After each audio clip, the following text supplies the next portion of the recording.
Hey everyone, welcome back to my channel. So it is Friday, which means the 4th episode of The Falcon and the Winter Soldier premiered on Disney Plus today. There's a lot to talk about. Spoilers are starting in 3, 2, 1. The primary dilemma of this entire episode, I think it's a very thematic episode. It focuses on what it means to be a super soldier in addition to who should get to be a super soldier and what is their status in the world. Bucky and Zemo get in a fight where Zemo is discussing the fact that super soldiers are inherently supremacists in his view because they are literally superior human beings, and therefore how can that power not go to their head?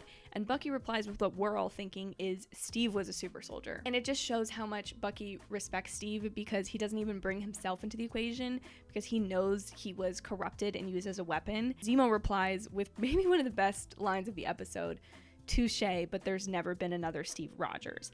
And so that just sets the tone for where we're headed with this episode, and the fact that very explicitly the show is saying, like, John Walker is not Steve Rogers. Neither Sam nor Bucky is Steve Rogers. We're never going to have that again. We're reminded this episode that the super soldier serum doubles and makes you more of what you already were. So Steve Rogers, being a very big-hearted patriot from Brooklyn, that was just amplified when he was given the super soldier serum.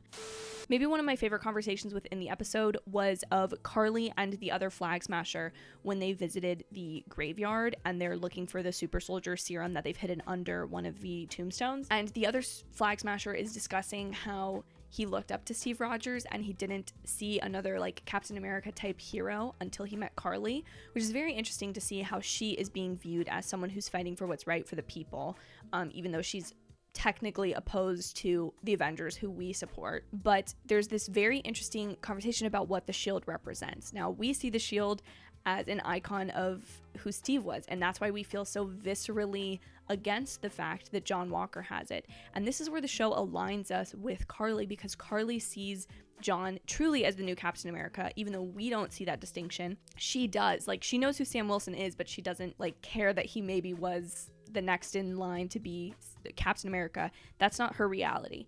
And so she sees it as that symbol of something that hasn't included people. And we've already seen that within the show, that people like Isaiah were silenced and forced into the shadows, or worse, into prison, having to suffer for crimes that weren't even technically crimes. I also think it was very interesting because the other flag smasher mentions that today's heroes can't be as cut and dry as they were in Captain America's day, and who they're fighting, it's not as simple as good and bad anymore. Bucky being the perfect example. Bucky is now a reformed hero, but he was once a weapon of Hydra. And so how do you fight good and evil in a world where the same person can be your enemy in one movie and then be who you're rooting for in a different one? This is exactly what Cap says when he arrives on the helicarrier in Avengers. He says that the world is more complex now, and Coulson replies to him, the world needs a little bit of old-fashioned. And I think in this show we're not getting that in the same sense of a star-spangled costume and that sort of thing, but we're getting Sam, who is an optimist, who wants to see the world at its best, instead of seeing that there are corrupted people, we've suffered this enormous loss, like, let's just move on with it. Sam wants to make the world what it was pre the blip and make it better than what it was pre the blip, if that makes sense. I liked that little callback to that kind of conversation with Coulson, even if it wasn't necessarily intentional. I did just finish Game of Thrones last night, so seeing Carly as a Daenerys type of someone who wants to end supremacy, but is in a way then becoming the supremacist, the way that Daenerys wants to end tyranny throughout Westeros, but then ends up becoming a tyrant herself. I think that's a really complex character type. This episode focuses on John's feeling that the reason that he's not being taken seriously as Captain America is the fact that he doesn't have the super soldier serum.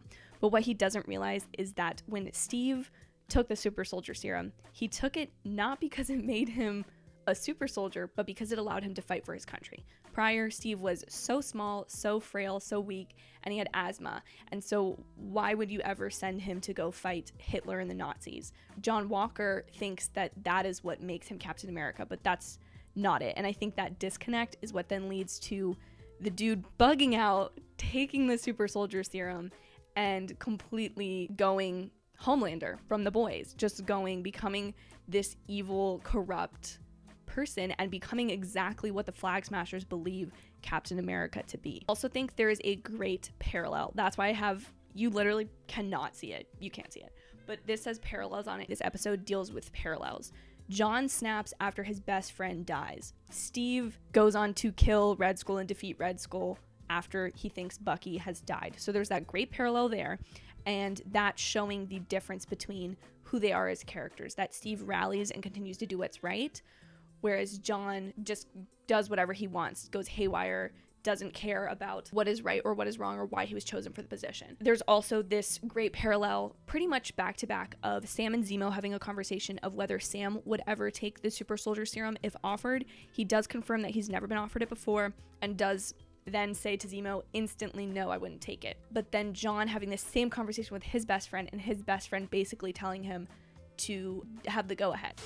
In this episode, we see the exact reason why Sam is right to be Captain America, and it reaffirms what Steve knew and what we all believed. With Sam's denial of wanting to take the serum, the fact that he gave S.H.I.E.L.D. up in the first place because he felt he was doing what was right, and the fact that he doesn't want to directly go against the new Captain America, that he respects the authority but doesn't respect the intentions behind that authority, that is all the reasons that he is meant to be Captain America. Again, Game of Thrones reference. The people who are right to lead and to rule are those who maybe don't want it most because they're not in it for the power. So I'm curious to see if this government that now exists within the Marvel Cinematic Universe is going to back John Walker like they do in The Boys with Homelander, that they support that behavior, or if they're going to then transition the shield to Sam. I almost want Sam and Bucky to take it. I do think my prediction was wrong though, because I think I said that they would get the shield this episode. So I admit, I was incorrect. That's gonna be it for my recap. Please like this video if you enjoyed it, and be sure to check out my playlist where I keep all my recaps, reviews, and some of my reaction videos now. Thank you guys so much for the recent support on my channel. I really do appreciate it, and I will see you guys in my very next video. Have a great day. Bye.